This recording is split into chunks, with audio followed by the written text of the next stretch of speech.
A strong civil society is essential for improving water, sanitation and hygiene, and water resource management governance, which remains a challenge in achieving universal access to sustainable service.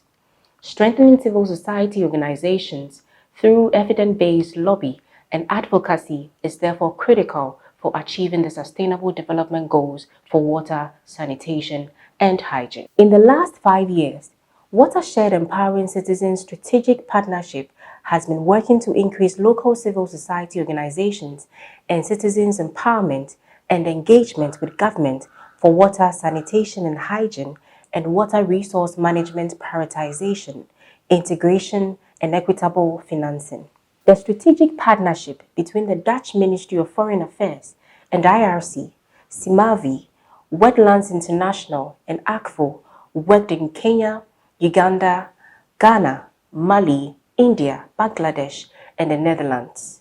The program in Ghana involved local civil society organizations, partners including Coalition of NGOs in Water and Sanitation, Hope for Future Generation, Conservation Foundation, and Ghana Water and Sanitation Journalist Network. The Watershed Ghana partnership has delivered many improvements in the governance and management of water resources and water, sanitation and hygiene services through evidence-based advocacy and strengthened capacity of local civil society organizations. With the project closed up in September 2020, the Watershed Ghana partners hosted the end of project event to highlight the contributions of the project towards water, sanitation and hygiene, and water resource management improvements in Ghana, and to identify and leverage partnerships and resources beyond the project.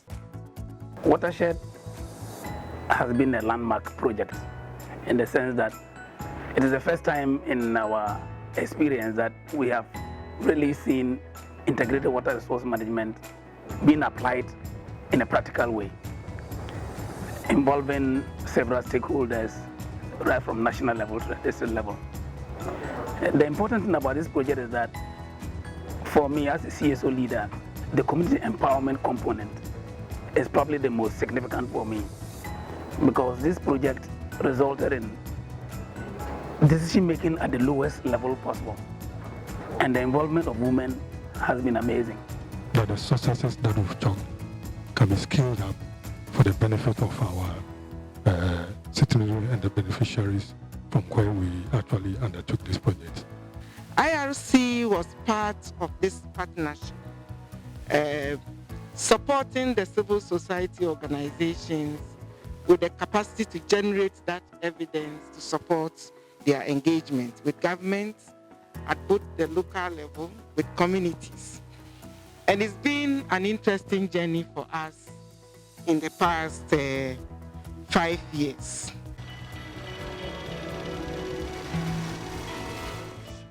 The coalition of NGOs in water and sanitation, that's obviously CONUAS, Hope for Future Generation in Ghana, Conservation Foundation, I see here, and the Ghana Watershed and Journalist Network, media, we need them badly, and of course the Tarkwa Nusran Municipal Assembly. And thank you for the hard work that you have been doing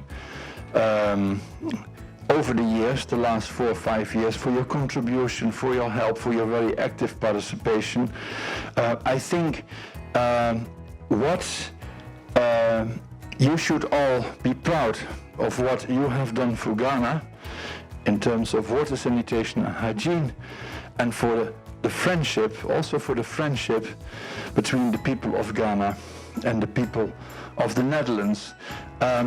This project may maybe end one of these months, but the friendship between our two peoples, of course, will never end. For IRC, our role has been to provide technical assistance to our partners in terms of the data gathering, in terms of the interpretation, managing the process as well, but also leading the work package and coordinating the efforts as a whole. But each partner has brought in various angles, and we have worked at the district level. Our focal district is Tarkwa and Swaim. And at the national level, we have worked with the coalition of NGOs and the WASH journalists to amplify the the messaging and to bring it up to the policy level. We've also worked with partners like Hope for Future Generation and Conservation Foundation to be able to get the evidence and also engage at the district level and bring the evidence to the national level for us to use for our engagement. So far, the results that we're beginning to see are encouraging. We're able to now understand the issues a little better, bring it to policy. We are, through CONEWAS, we have regular meetings with the Parliamentary Select Committee. We also participate in existing platforms like the Water Sector Group. We bring the issues along and we try to look at it more holistically this time so that we don't look only at WASH and or WRM, but look at it in its practicality.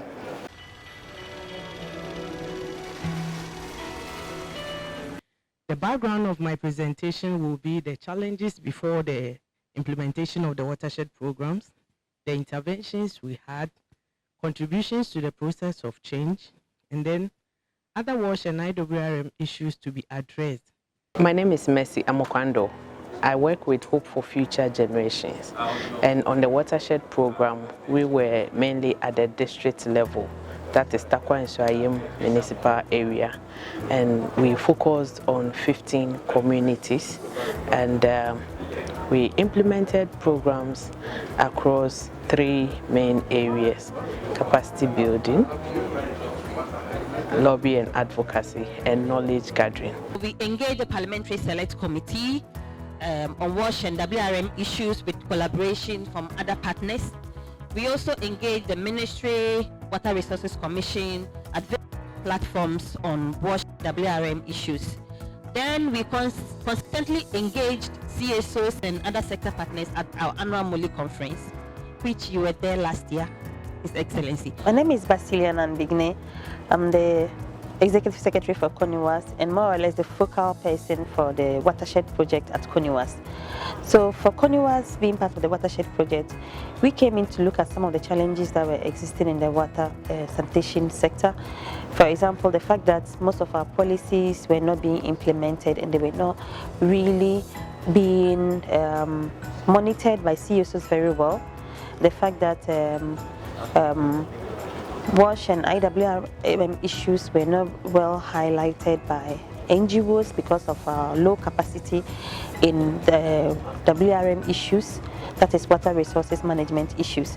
So we came in to support the project at the national level, that is bringing advocacy to the national level.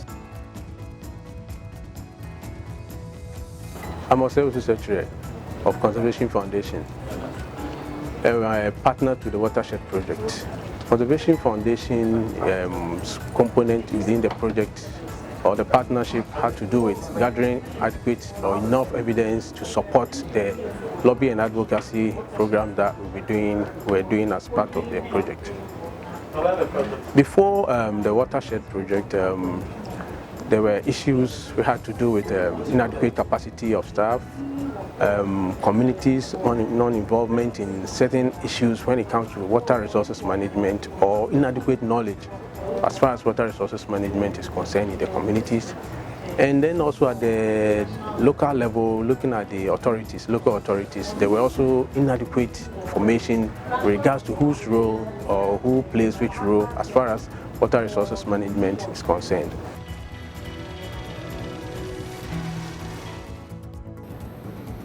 The element of local level partnership for me is very, very significant. Most of the time when we want to build partnerships, we look at the top level, but we forget that local level partnership is very, very rare. And I really want to thank the project for bringing this out clearly and something that we really need to pursue. The second point has to do with the issue of enforcement. You open the radio, you go to workshops, and it is as if enforcement is only for the government and institutions that are responsible for them. It is true. But enforcement, in my view, is a collective responsibility. And the point was made, and I think it was Mercy who made that enforcement at the local level came up with the cooperation of the opinion leaders and then the water and sanitation management teams. We need to look at this. How can we encourage the local institutions, traditional as they may be, to also help us to ensure that enforcement, not only in terms of maybe avoiding pollution, etc., but all other forms of engagement that go contrary to our way of living. My name is Samuel Asamoah, and I am the General Secretary for the Ghana WASH Journalist Network. We are a partner on this Watershed program. For us as journalists, we have always been concerned about how we are bringing the critical issues of WASH and WRM there, so that we bring all the challenges various communities under the project are facing for policymakers to also consider what they have to do to, if you like, support or ameliorate the plight of those very communities. Watershed for us has just presented us with the opportunity and the platform so we can engage, so we can, if you like, go to the grounds and get those evidence and bring them to fore. And we are saying that it has been very helpful. My name is Patrick Apuya. I'm the CEO of Skyfox Limited. As an associate of this program since its inception to date, I feel it is one project that has filled a gap that has been missing in the sector for decades. WASH has been treated as WASH and water resources management as water resources management. Where we hear about integrated water resources management is actually within the government framework led by Water Resources Commission. But for CSOs, the ability to actually meaningfully integrate water resources management into our WASH provision has been lacking. It is not because people do not have the interest, but the practical know-how of how to actually do it on the ground has been lacking. And that's what this project has filled. By mobilizing the right partners, because it's not something that one partner can do. So the ability to mobilize partners at the ground level, the middle level, and at the national level to spearhead one objective, one advocacy objective is unique in this project. I'm very happy with the results and the remarks made and presented today. And I think it's a very good example of what the Netherlands and what Ghana can to do together at large, but in particular in the WASH and the water resource management sector.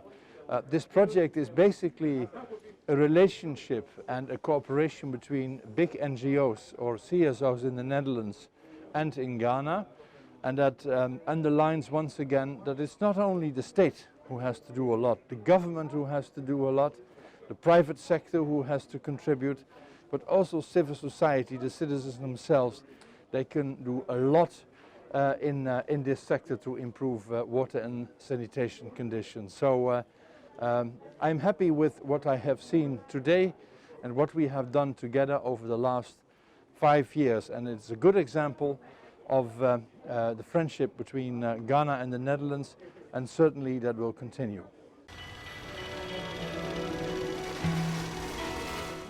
We've had very interesting presentation of our work and the challenges that we sought to address, progress that we have made, and what remains to be done.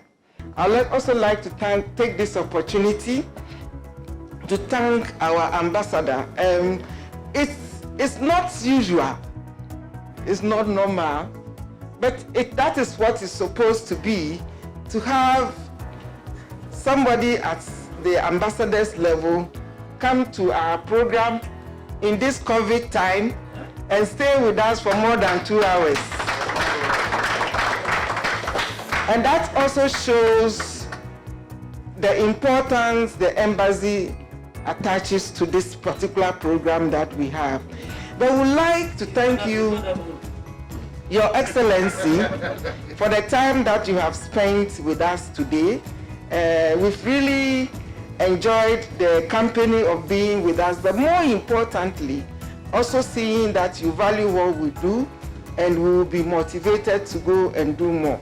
We would like to extend our appreciation to the Netherlands government through you for this opportunity to empower citizens, empower civil societies in Ghana to be able to play an effective role in the delivery of water and sanitation in Ghana. Thank you so much for coming. Thank you very much.